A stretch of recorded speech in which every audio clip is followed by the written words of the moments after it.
David Roth-Ey, Group Digital Publisher at HarperCollins. Welcome to the London Book Fair podcast. Readers of today and tomorrow, describe your imagined reader of tomorrow for us, and how close are we to tomorrow?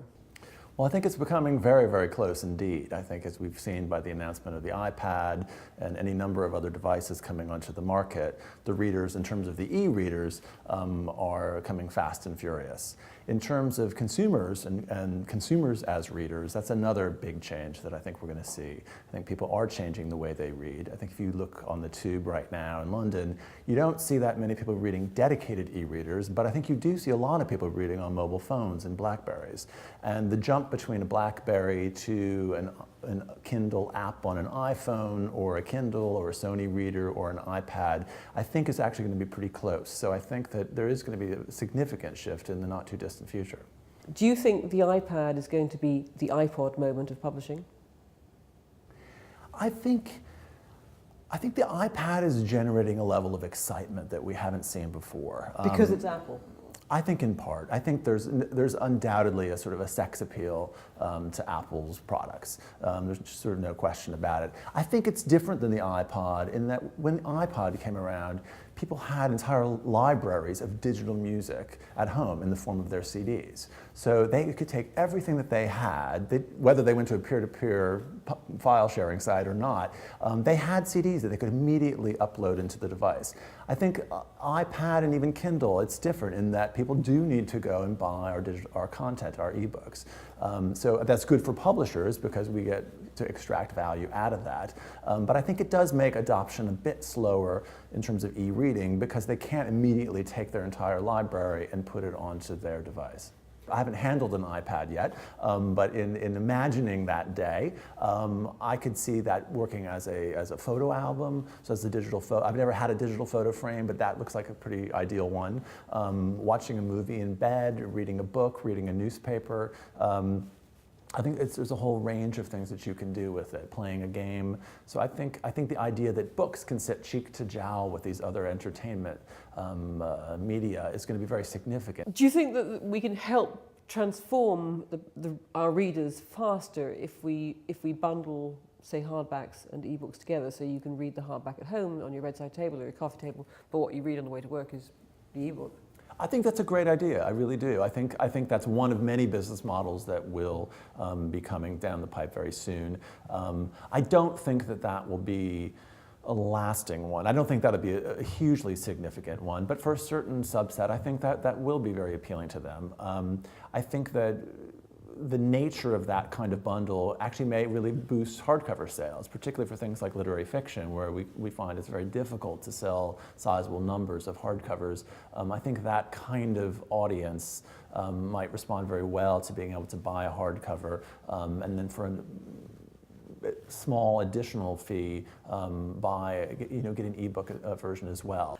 Are publishers still really, for the most part, they're thinking of they're commissioning the book as we've long known it, and then the digital is still an add-on? We're not really conceiving of projects in their rounded sense, are we? That, oh, this is a great biography, but we can also do X, Y, and Z, which will make it, the extra special things that make the E aspect of it worthwhile for the reader. Well, I think that's what's really changing now. I think, and especially with the various developments in the new e-readers coming along, and I think the Apple announcement as well has really captured the imagination of people throughout even our company. I think that through people in various divisions, be it in art, be it in editorial, marketing, sales, people are really thinking and reconceiving of the book in new ways. So they're putting digital really much more towards the start of the process instead of kind of a bolt-on after the fact.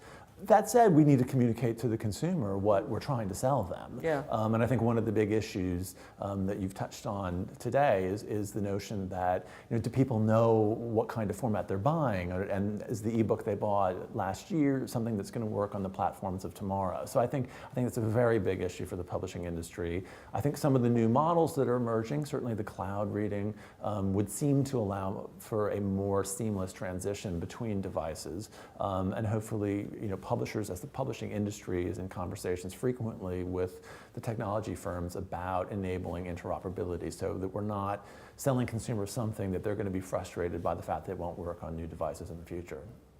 Can publishing get the DRM side of it right? I mean, at the moment it's very fixated on it, the exclusion sometimes it seems of all other aspects, but it is complicated, isn't it? Well, we do spend a lot of time talking about it. That's certainly true. I think DRM for publishing is important at this stage because our content has value. We're in a very different situation than the music industry, and a different situation than the newspaper industry too. I think people are paying us for our content, and they're paying it for the digital content as well. I think piracy will be a problem, and it's something that we need to try to minimize as much as we can. But the DRM that we've got in place right now, I think, is relatively benign. I think we need to work to improve it. I think that these new models, like the cloud reading model, will really take the DRM problem out of the equation much more so. Now, accessibility is a major issue for the industry.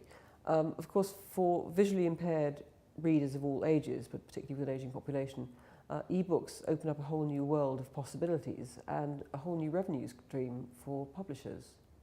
How do you think that's going to develop?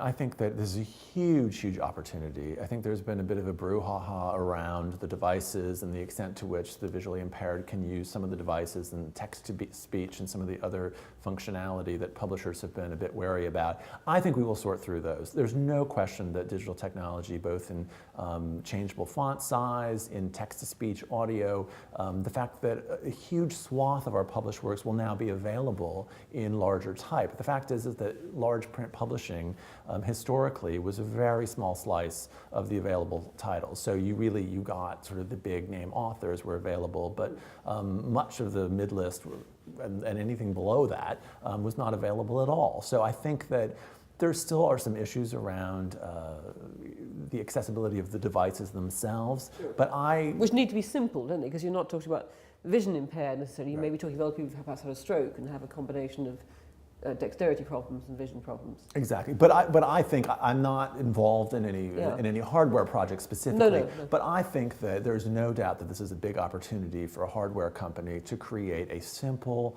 voice-activated device that would basically enable people to purchase these files and to read them. And the beauty of it, the fact that we'll be making all of our books available as EPUB files, means that they're available digitally. So these devices, and EPUB is interoperable with Adobe DRM or whatever DRM convention they're using, they'll be able to use it on these devices. So it may not be the device that's currently available today, but I think certainly there are companies who are working on devices that'll be even more user-friendly for the visually impaired. And finally, David, what are you reading at the moment and in what format?